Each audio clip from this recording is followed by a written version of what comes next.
saludamos al fundador de Identidad Soberana, el abogado penalista y diputado de la República Oriental de Uruguay, Gustavo Salle Loriel. Bienvenido, estimado amigo. ¿Qué tal, Jorge? Marion, amigos del mundo. Efectivamente, estamos en un viaje de semana de turismo para nosotros, para otras personas es la Semana Santa, un viaje en familia con mi hija, mi nieto, sobrinos políticos, con cuñados, y estamos en el municipio de Paulo López Gamboa, en la playa de Gamboa, Praia Gamboa, relativamente cerca de Florianópolis, a unos 90 kilómetros antes de Florianópolis, una playa oceánica maravillosa combinada con los morros tan característicos de esta zona de Santa Catarina. Con buen tiempo, pasando bien. No obstante ello, enchufados, en la medida de lo posible, con la realidad nacional, siguiendo de cerca también los eventos internacionales. Y todos ellos nos generan, por supuesto, enorme preocupación, porque advertimos que desde hace mucho tiempo hay una metodología de manipulación de masas que es reiterativa y es altamente preocupante, porque mortifica, porque aflige, porque genera esa emoción tan desagradable que es el miedo, que es el terror. Vivimos el 2020 hasta el 2023 con el terrorismo sanitario. Luego pasamos al terrorismo bélico, con amenazas de conflicto de importante magnitud a nivel mundial. Vivimos escenas dantescas, como son los crímenes contra los niños de Gaza, cometidos por el ejército criminal sionista de un país manejado por un criminal genético como es Benjamín Netanyahu, que tiene un importante apoyo por parte del pueblo de Israel, lo cual naturalmente es un motivo para tener una perspectiva, yo no digo de todo el pueblo de Israel, pero de aquellos que le dan su voto, muy negativa, muy negativa. Todos sabemos que la población de Israel, mayoritariamente judía, de religión judía, siempre ha utilizado la victimización por el holocausto cometido por los nazis. Pero hoy, viendo imágenes que verdaderamente son desgarradoras, ese permanente ataque a la población civil, evidentemente ya no pueden seguir utilizando la victimización del holocausto, porque han demostrado que cuando tienen poder son más criminales que los nazis. También tenemos el permanente enfrentamiento latente de Israel y Estados Unidos con Irán, de China con Taiwán, y allí la posición de Estados Unidos, Filipinas y Japón. Es decir, permanentemente el tema del enfrentamiento bélico y la posibilidad de un holocausto nuclear. Y ahora pasamos lisa y llanamente al terrorismo financiero, con toda esta estrategia tan enrevesada, tan compleja, que es la utilizada por Trump en el sentido de imponer aranceles monstruosos luego retractarse,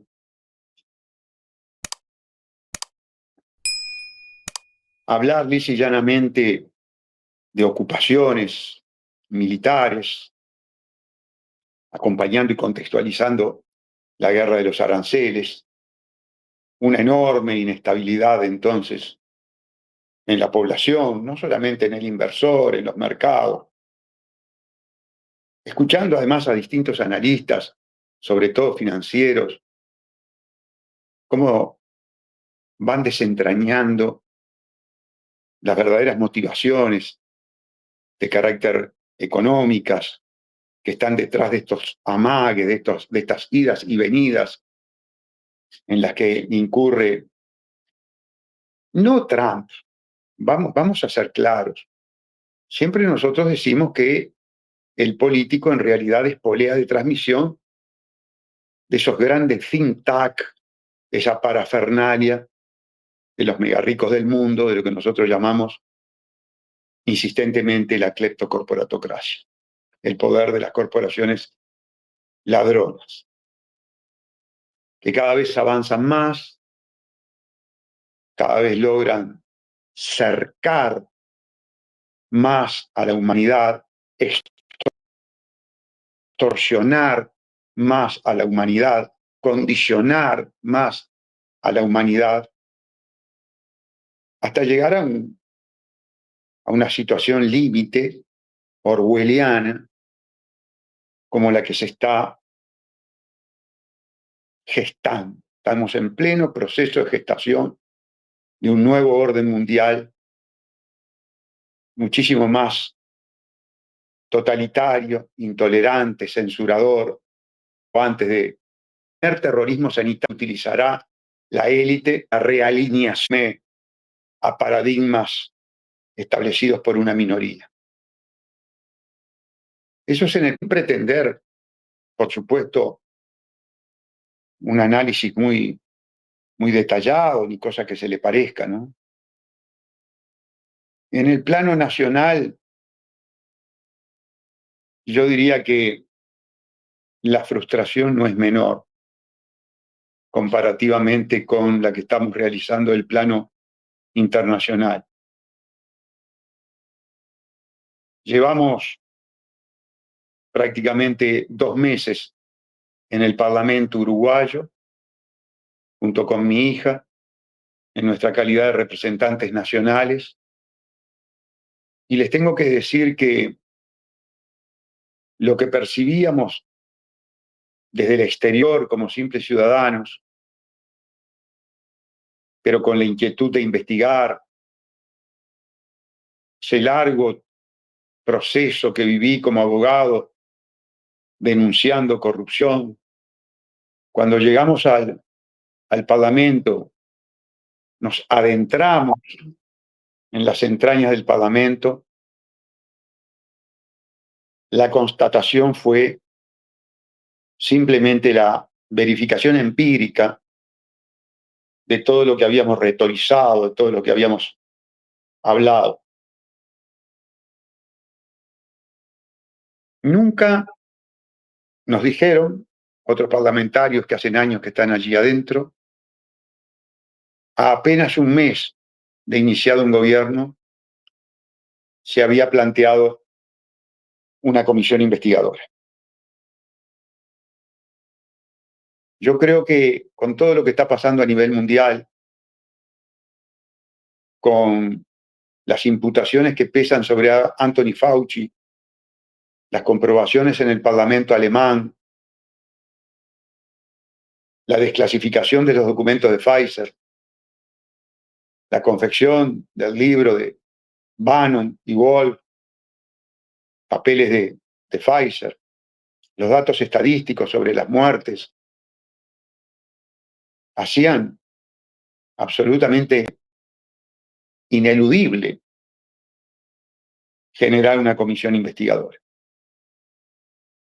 Para nosotros fue un aprendizaje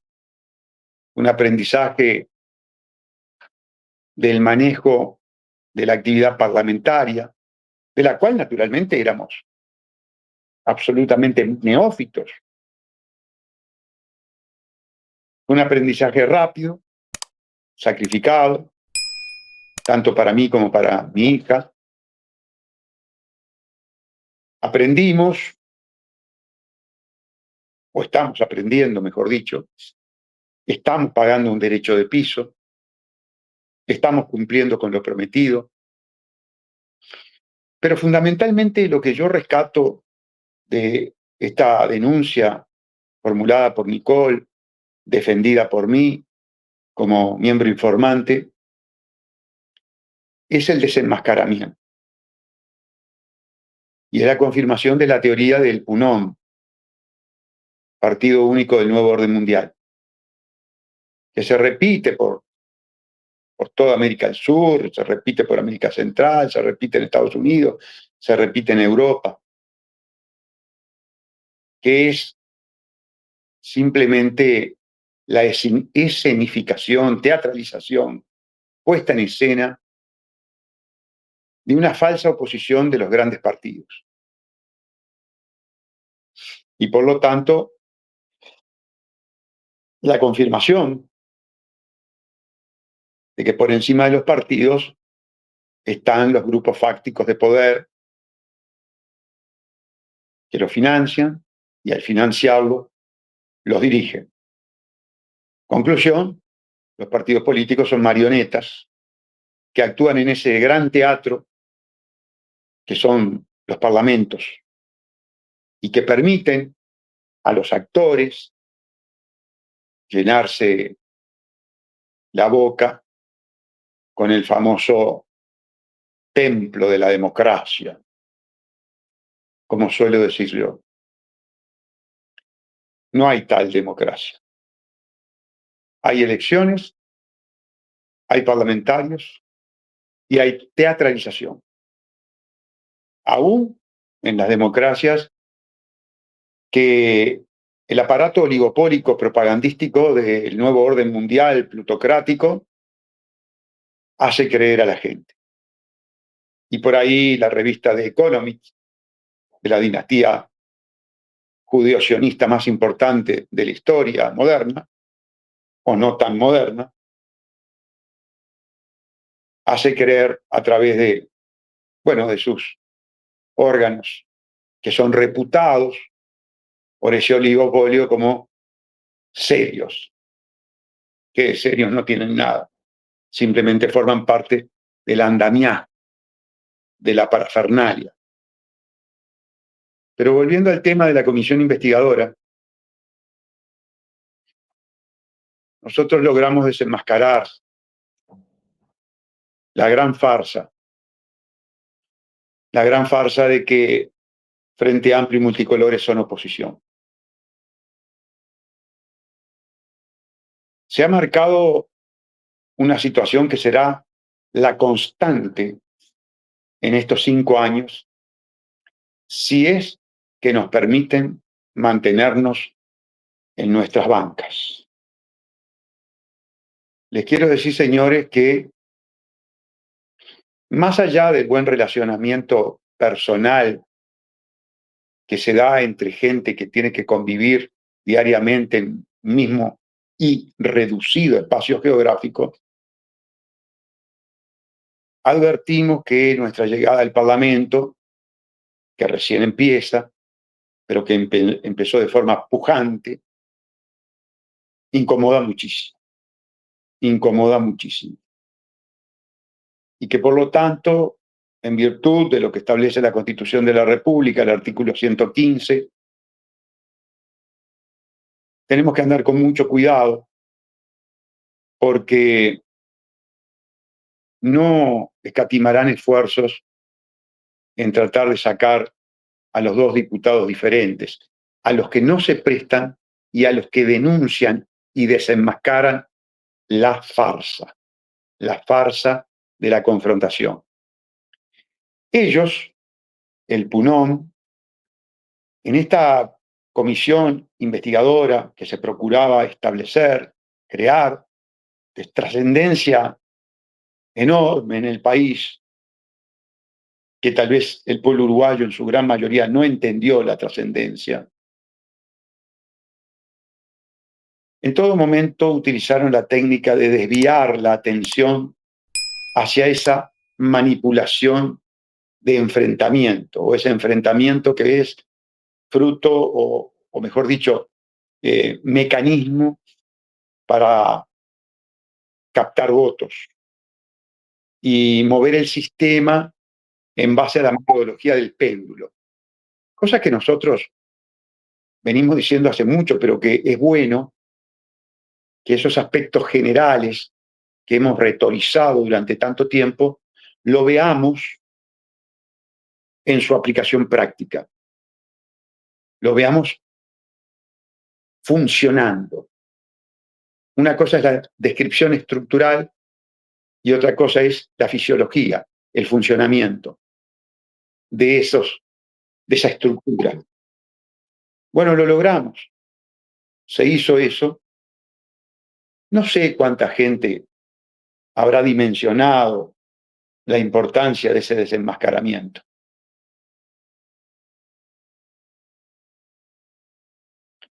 Esa será, como ya lo dije, la constante.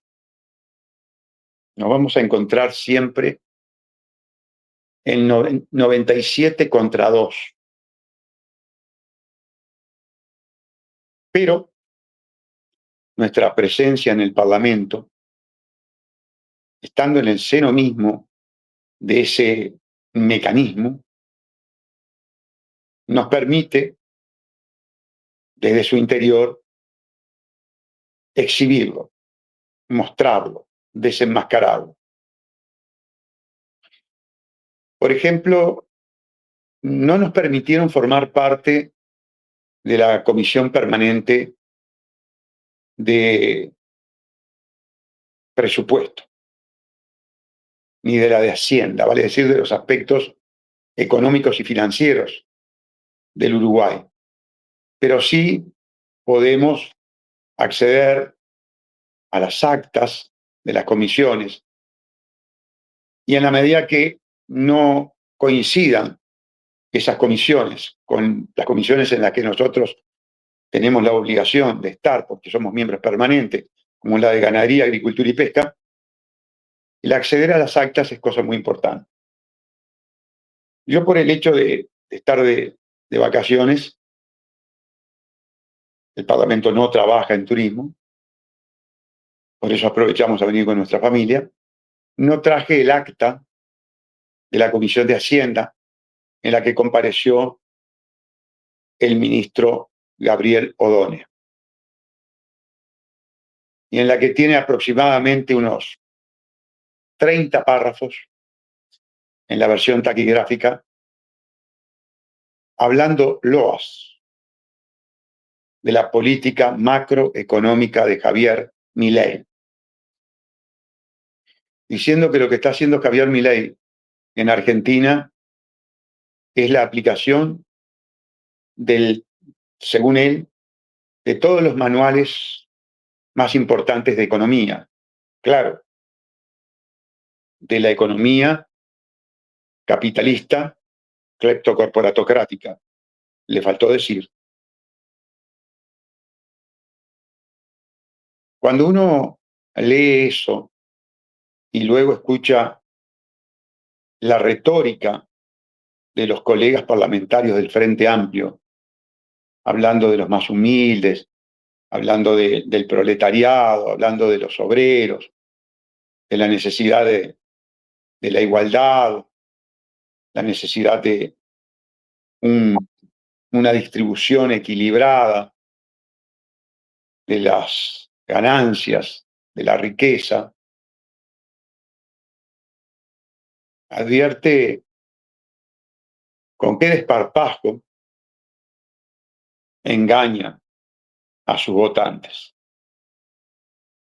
Y en ese sentido hay una diferencia clara entre los partidos tradicionales, blanco, colorado, con el Frente Amplio. Blancos y colorados siempre defendieron el sistema, defendieron la desigualdad, defendieron el castigar a las clases populares para enriquecer a las élites empresariales. El Frente Amplio en lo discursivo dice lo contrario, pero es más eficiente, es más radical en cuanto a esa política de discriminación en favor de la oligarquía que los multicolores. Y otra cosa importante que quedó evidenciada en la sesión del 8 de abril, en caso de una pandemia, serán más totalitarios, restringirán más los derechos de los ciudadanos, atacarán más las libertades, serán mucho más censuradores que lo que fue el gobierno de la calle. Y eso es muy grave. Por supuesto que es muy grave. Incluso en las conversaciones que se daban con posterioridad,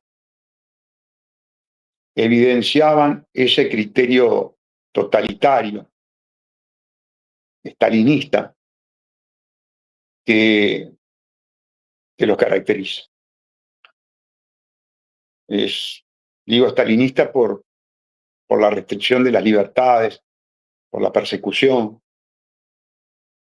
En realidad, en tanto y en cuanto utilizan el Estado para atacar al pueblo y beneficiar a las corporaciones, yo tendría que hablar más que de Stalin, de Mussolini. Es decir, son fascistas.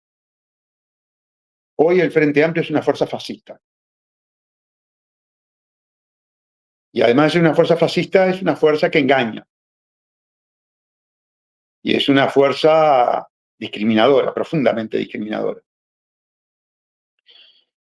Para los desaparecidos por la estrategia ideada por Henry Kissinger hace 54 años atrás, tienen una fiscalía especializada, hacen marchas, hacen todo tipo de discursos pidiendo verdad y justicia, pidiendo que no se verifique el olvido, reivindicando la situación emocional de los familiares. Ahora, eso es para el terrorismo de Estado del pasado, idea de Henry Kissinger. Para el terrorismo sanitario, idea de Henry Kissinger del presente, se ponen del lado de Henry Kissinger, de la Agenda 2030, del terrorismo sanitario. Y eso nos indigna mucho. Y más nos indigna el dogmatismo, el fanatismo, la renuncia al espíritu crítico que tiene el Frente Amplista del siglo XXI. Es increíble. Miren, yo conocí al pachequista de la década de 60-70. Pachequista era el partidario del gobierno autoritario de Jorge Pacheco Areco del Partido Colorado. Individuos que les costaba mucho razonar. Pero les digo que comparativamente el pachequista del 68-69, comparado con el Frente Amplista del 2025, era un individuo sumamente crítico. Miren lo que le voy a decir. Los niveles de dogmatismo, los niveles de fanatismo que tiene el Frente Amplista del siglo XXI, del 2025, yo no los conocía. Es imposible razonar con ellos. Bueno, todo esto no deja de ser importante, que se vaya gestando este desenmascaramiento de esta fuerza política, que además constituye afianzamiento de identidad soberana. A mí no me cabe la menor duda que Identidad Soberana está creciendo mucho. Me ha pasado cosas sorprendentes. Aquí el municipio que tiene más vida, en tanto y en cuanto Gamboa es agreste, con poca población, es Garopaba. Y ayer de noche fuimos de paseo con la familia a Garopaba, lugar que en turismo vienen muchos uruguayos. Y me sorprendió un muchachito joven, adolescente, estaba con su familia, tomando un helado. Yo me desplazaba por la calle central de Garopaba, se levantó, se acercó, me pidió una foto. Luego en la Rambla de Garopaba también me encuentro con una pareja. Coincidentemente, ella era de Sayago. Es más, yo compraba en el supermercado de los padres de ella, supermercado El Alba, en Millán y Taín. También se sacó una foto, se dio toda esta conversación. Advertimos que hay una buena receptividad de una parte del pueblo uruguayo para con nuestra actuación parlamentaria. Y vamos a seguir profundizando en ella. El otro día, leyendo a Maquiavelo, que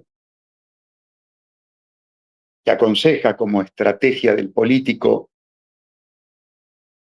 no mostrar las cartas. Yo trabajaba con un abogado veterano muy instruido y la frase de él, un poquito más coloquial que la de Maquiavelo, es no avivar giles, decía el abogado con el que yo trabajaba cuando tenía 22, 23 años. No avivar giles. Y Maquiavelo decía no adelantar la estrategia, las medidas, las políticas que se va a llevar adelante. Y en ese sentido voy a tomar ese consejo de Maquiavelo, porque claro, si uno adelanta qué medidas va a tomar, las personas o los diputados de los otros partidos afectados por la medida que uno vaya a tomar, son alertados y preparan la defensa. Pero les queremos decir, el equipo parlamentario no descansa un minuto tratando de atender todos los focos de corrupción que tiene el país, que es campo minado. Y es caminar y encontrar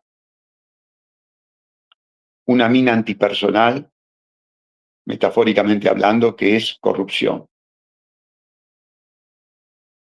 Estamos en una campaña de pedidos de informe sin descanso. Y en ese sentido yo voy a ser insistente en un tema importante.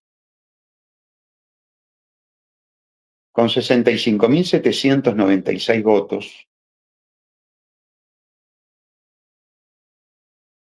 nosotros tenemos gente en distintas reparticiones públicas, privadas, que tienen conocimiento de hechos con apariencia delictiva, de hechos de corrupción, de ilegalidades.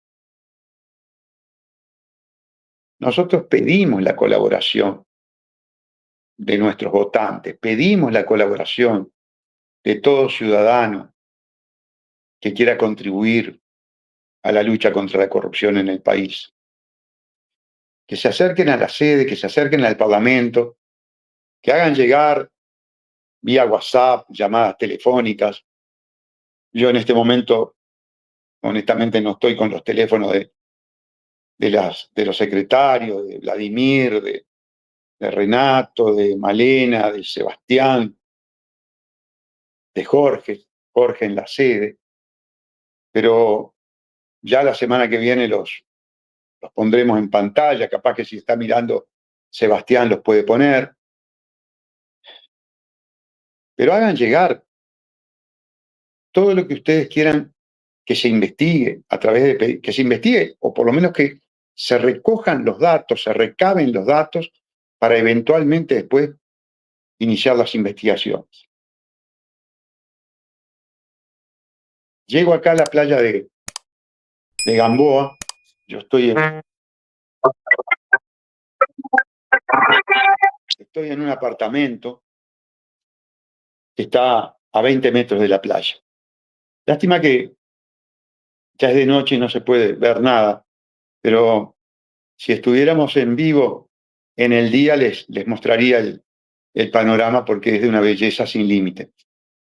Pero volviendo al tema, bajo y un padre de familia con su esposa y dos hijitas, lo veo que me hace así con las manos y ya a los 20 o 30 metros me grita, soy votante de Identidad Soberana. Pero fíjense, ¿no?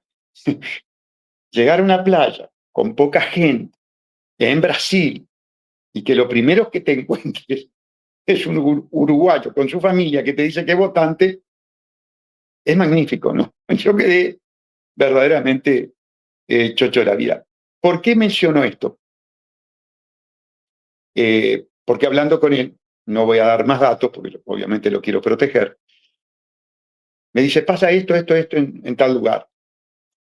Entonces, eso me llamó la atención y hace que yo plantee esto que les estoy diciendo. Personas que tengan conocimiento, que quieran contribuir con Identidad Soberana, más allá de que es un aparatito parlamentario, estamos dispuestos a utilizar todas las potestades para, precisamente, como dice la, el ploteo de la chinita, contra la corrupción, Salle o los Salles es la solución. O por lo menos luchamos para desenmascararla. Ahora, es tanto el trabajo que tenemos, son tantas las cosas que hay que investigar, son tantas las cosas en las que tenemos que estar, son tantas las comisiones, que estamos totalmente sobrepasados. Gente que estuvo en el trabajo parlamentario nos dijo, con buen criterio, no pueden estar en todo. Porque si quieren estar en todo, no van a estar en nada. Y eso es peligrosísimo.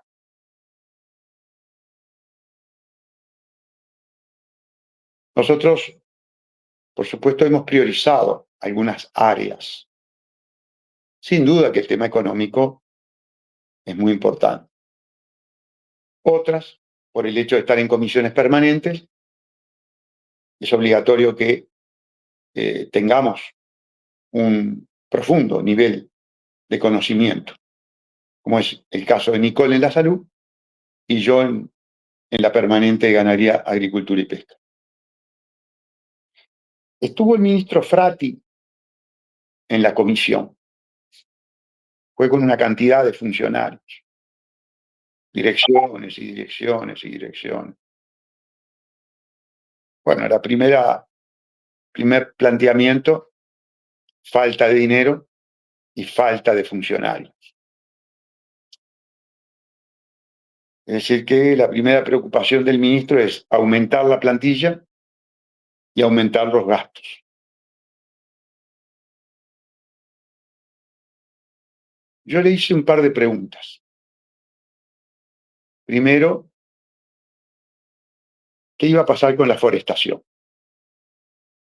Habida cuenta de que había 8 millones de hectáreas extranjerizadas. Él planteó que había 1.100.000 forestadas y que, escuchen bien lo que les voy a decir, tenía un rumor de los privados de que para el 2030 solamente se iban a forestar 500.000 hectáreas más. No fue fruto de una investigación ministerial, es un rumor. Ustedes pueden creer, ustedes dan crédito que con 3 brutas pasteras de millones de toneladas anuales de producción, de importar troncos, con las brutas inversiones inmobiliarias en campos, ¿ustedes creen que en un periodo de 5 años se foresten solamente 500.000 hectáreas más? No, yo no doy crédito a ese rumor que expresó el ministro. Me preocupa, además, que no haya cierta certeza en este tema tan importante. Le pregunté si tenía conocimiento de que se instalara alguna otra pastera. Me dijo que él no tenía información oficial. Digo eso porque se está manejando la posibilidad de una pastera en Laguna Merín, es decir, en el noroeste del país. Otra fuente de agua dulce. Fíjense que tenemos las declaraciones del ministro de Economía, en el sentido de que la macroeconomía de Milei es la tapa del libro de los mejores manuales de economía. Un ministro que sabemos que en la disyuntiva de priorizar los recursos está dispuesto a afectar a los viejos para salvar a los niños, pero que en esa disyuntiva no entran las corporaciones.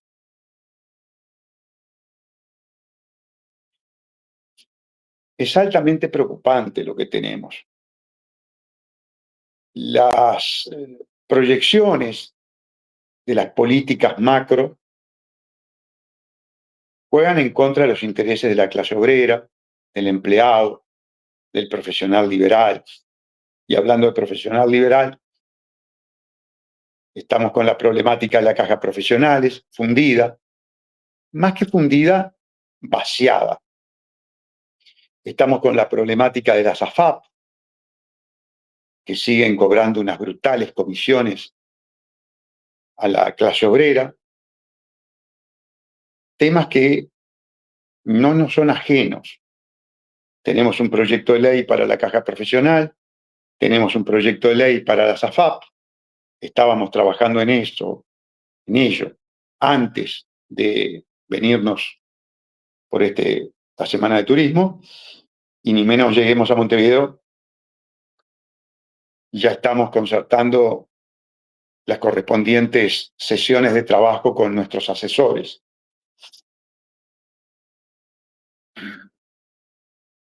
Tenemos el proyecto de ley de modificación del gasto público, del control del gasto público. Tenemos el trabajo que vamos a realizar sobre el tema del nuevo Código del Proceso Penal. Estos son temas que están ya en nuestra mesa de trabajo. No estoy diciendo de qué forma lo vamos a abordar, no estoy diciendo cuál va a ser el contenido de esos proyectos de ley. Pero además del proyecto de ley, hay otro tipo de acciones parlamentarias que ya están proyectadas y se van a realizar posiblemente en el mes de mayo. Una de ellas muy importante para el mes de mayo.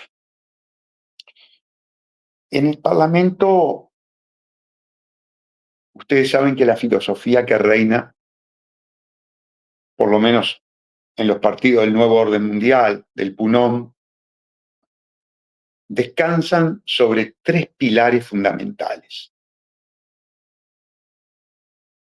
Un pilar es cumplir con las grandes corporaciones internacionales, con los organismos multilaterales de crédito, con la banca privada y fundamentalmente con las diosas del mercado, las agencias calificadoras de riesgo. Esa es la preocupación. El pueblo no importa. El pueblo no importa. El pueblo es un segundo o tercer lugar. Primero, los que dan préstamos, los que financian la campaña electoral y los que en definitiva se benefician de las políticas parlamentarias. Segundo pilar fundamental de la actividad parlamentaria, pero esto no es solamente el Parlamento uruguayo, esto es generalizado, este es el modelo pseudo-democrático. Segundo pilar fundamental, teatralización, el teatro de la falsa oposición. Lo que vivimos en la comisión investigadora, cómo se salieron del tema, evadieron el tema central, que eran las muertes en exceso, las mentiras, el embuste, el incumplimiento de la ley, el contenido de los contratos secretos, el contenido de los viales. No, fueron a la peleita politiquera, embustera, entre multicolores y Frente Amplio. Y ahí entonces empiezan los reproches y se enojan y salen incluso los epítetos, y se hace ahí todo el teatro, todo el acting. Y el último pilar que conduce la actividad del parlamentario uruguayo, la permanencia en la Cámara, la permanencia en el poder, es decir, una suerte de estrategia para petrificarse allí adentro, en el Palacio Legislativo. Esos son los pilares fundamentales por los que discurre la vida parlamentaria. Son muy importantes los trabajos de los cabilderos, de los lobistas. Yo hasta el momento he visto que la mayoría de los actos que hemos votado, que se dicen leyes, escuchen bien lo que voy a decir, en realidad no son leyes,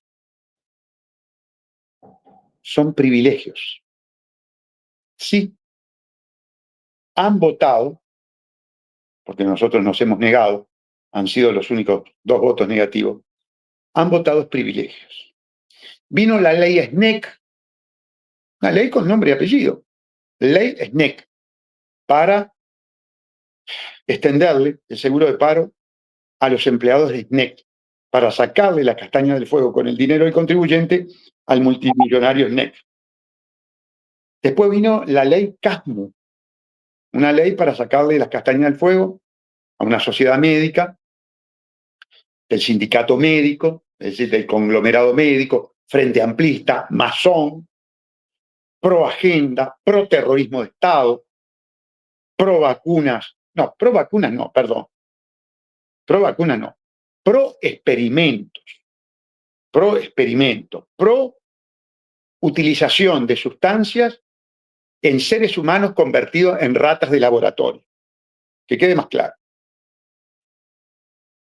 No son leyes, son privilegios. La ley tiene que tener la característica sustancial, definitoria, de ser general y abstracta. Porque si yo hago una ley con nombre y apellido, en realidad estoy usando el poder legislativo para beneficiar a un individuo o a un conjunto de individuos en particular. Es un desvío de poder. Es un desvío de poder. Es, en un sistema democrático, utilizar toda la fuerza del Estado para una brutal discriminación, para una ilegal discriminación, para establecer un privilegio ilegal. Y eso es lo que hemos hecho, o lo que han hecho, pues no lo hemos votado nosotros, en el Parlamento. Bueno, amigos, como verán, el panorama es, yo diría, frustrante. Tenemos que andar con mucho cuidado. Sabemos que estamos bajo ataque. Tenemos el ataque del adversario perfectamente definido y tenemos el ataque del falso disidente, del infiltrado, lo que nosotros llamaríamos, yo no sé si está correcto decirlo de esta manera, pero se dice fuego amigo, que es más más peligroso todavía. Más peligroso porque lo tenés al lado y puede direccionar mejor, metafóricamente hablando, la bala. Necesitamos de mucha colaboración. Estamos teniendo gente que se está acercando, profesionales universitarios, organizaciones, gente entendida en diferentes materias que uno obviamente no domina, y que para nosotros es muy bueno que se acerque esa gente. Nosotros estamos dispuestos al aprendizaje. Yo creo que, y espero equivocarme, que el clima inicial de muy buena camaradería en el que hasta el momento se ha dado, hasta el momento de la investigadora. Claro, hasta el momento de la investigadora se votaban integración de comisiones, presidencia, vicepresidencia. Nosotros, en la medida que no conocíamos a nadie y había que formar esas comisiones porque tenía que funcionar, acompañamos. Pero todo ello creo que entra a cambiar a partir del momento en que históricamente, en un mes de instalado un gobierno, salimos con la proa hacia la investigadora, lo que correspondía. Si hay una actividad con apariencia de genocidio, el legislador honesto, valiente, decente, no se puede quedar quieto. Tiene que investigar, tiene que buscar la verdad. Es un imperativo moral, no político, es un imperativo moral, como bien lo decía Sócrates y que nosotros lo expusimos. A Nicole se le recortó tiempo de la exposición. Nicole sufrió la desestabilización emocional ante el recorte del tiempo.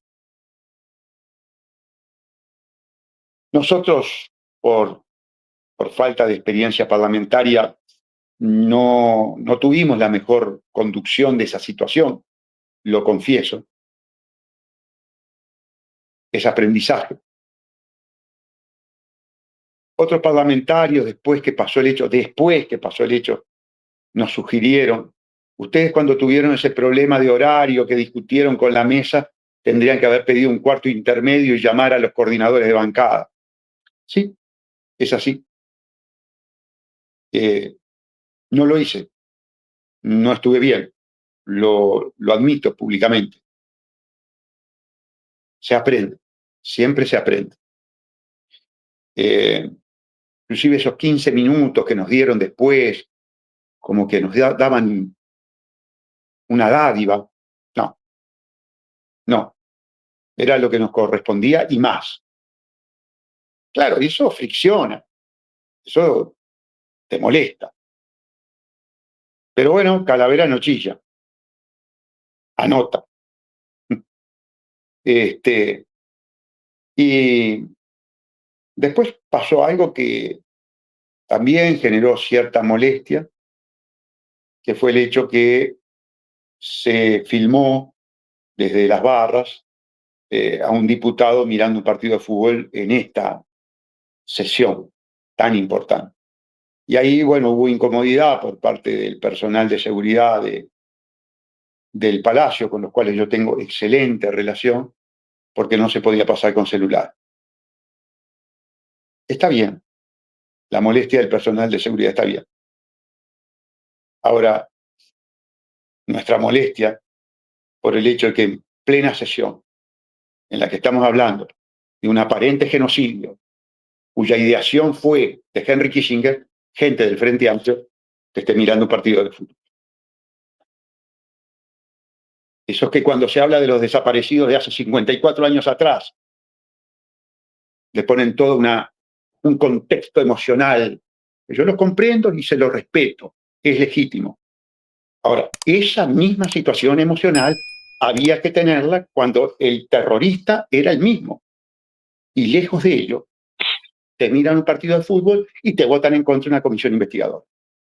Y entonces uno lo que hace es anota. ¿Ustedes están calientes porque se exhibió esto? Más caliente estoy yo, por supuesto. Eso va naturalmente enrareciendo el clima. Y se va a enrarecer muchísimo más. Muchísimo más. Por eso nosotros alertamos y por eso nos tenemos que manejar con mucho cuidado.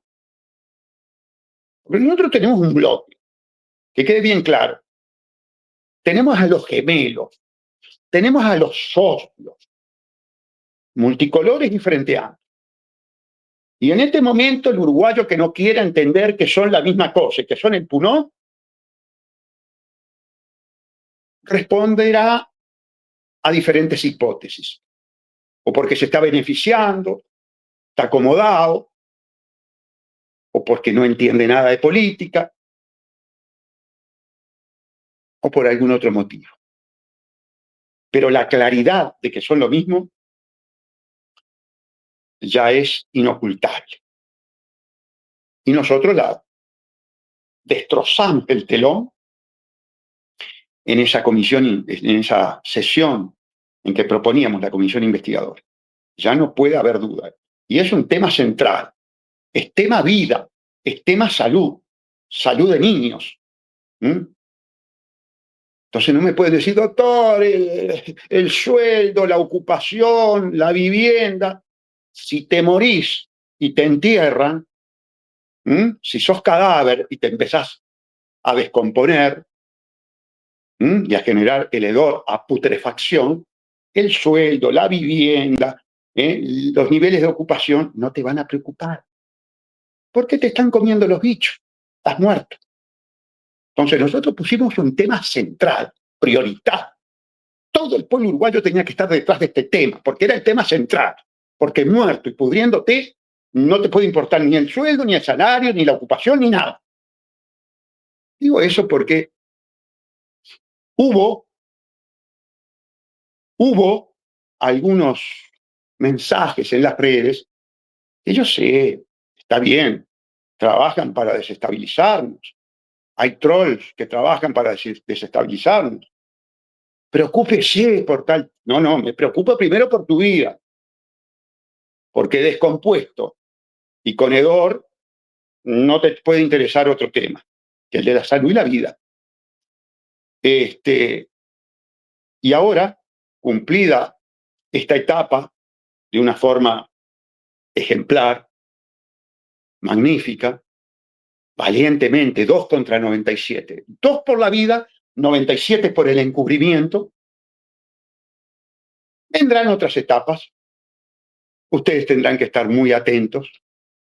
Estamos trabajando en ellas, pero por razones tácticas, salvo las que ya fueron proyectos de ley, salvo las que ya están elaboradas, las vamos a mantener en reserva y gradual y paulatinamente a través de los diferentes medios, entre ellos este tan importante y tan amigo como es Canal Dirección Correcta, los vamos a dar a conocer. Bueno, por ahora y en este contexto de familia y de vacaciones, es cuanto tenemos para aportar. Gracias, diputado. Que tenga buen descanso, buen retorno al Uruguay. Muchas gracias por su gentileza y muchos saludos, les repaso muchos saludos, cariños que están llegando desde diferentes partes de Hispanoamérica, España, México, Uruguay, Chile, Argentina, etcétera. Así que gran cariño se le tiene al diputado Gustavo Salle. Gracias, Gustavo. Buenas noches. Siga descansando. Jorge, descanse. A Mario por el trabajo técnico y a los amigos del mundo por brindarnos este tiempo de vida para escuchar nuestras reflexiones. Así que un gran abrazo para todos ustedes.